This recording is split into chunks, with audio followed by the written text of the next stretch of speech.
It's been a minute since I made a video like this just because of a trailer, but I really needed to because this is just too hype. We just had the March gameplay showcase for Sparking Zero, and they brought everything that you could possibly ask for. First off, we have this gameplay that shows an entire fight between Goku and Vegeta. Clearly there's not much bad to say about what we see here, but I'll get back to the bad part in a second. Look at this gameplay and you'll see the arena, the flashy animations, the colors, and even something as small as the camera movements look incredible here. Coming from having games like Kakarot and especially Fighters, the one thing that they needed to do right was get the art style to a point where it felt exactly like the anime.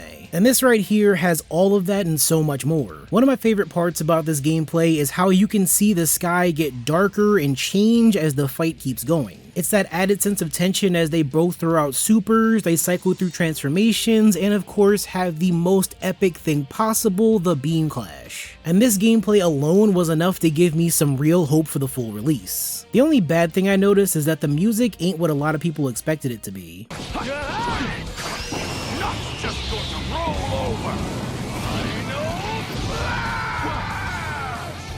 The track they used in this gameplay sounds kind of like it came straight from the older Tenkaichi games, so hopefully that does mean that we can get those tracks as an added option. But if the music doesn't have anything that's more updated, it might be disappointing to some fans. Personally, I doubt they dropped this without some better tracks. Since we still don't have a release date though, it's possible that they threw this whole thing together using music that was already planned to be added way earlier. But even outside of the gameplay, we got a new trailer showing off both the speed and power characters that are being added with a bunch of new characters from Super. I'll put a list of them up here, but the main important thing is how these fights are set up. It looks like all of these could be a taste of what we might see in some of the What If battles. Fights like Broly vs. Kale and Dispo vs. Trunks. And I need that to be true because that opens up the possibility of a lot of content, even with the extra DLC they could add later on down the line. There's so many characters that never got to meet each other in the anime, and having them interact with each other here will be amazing.